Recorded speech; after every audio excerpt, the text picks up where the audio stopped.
全台湾拢无我宜兰有的一个真特色的菜。哦，这就是宜兰的乌棗豆，乌棗电池豆做乌棗豆。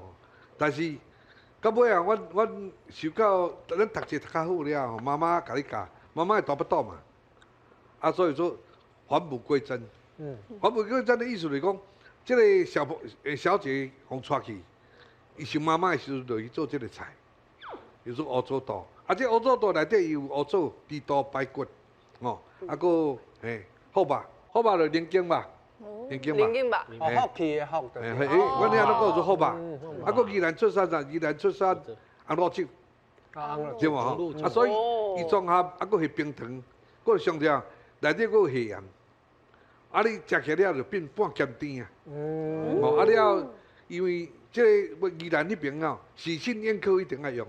不管你啥，拢一定有这个菜，甚至于有人佫较爱食，做这个好肉甲这乌棗豆这个料，佫去炖鸡，或做乌棗鸡。哦，啊，这个做出来了，很奇特就是讲，这个物啊南部倒拢无。南部我唯一一个敢烧抢就是啥，就是迄个麻油鸡因食咸的，我这边嘛食甜的。哦，宜兰嘛是麻油鸡嘛食甜的，啊，所以无共款的所在就是安尼吼。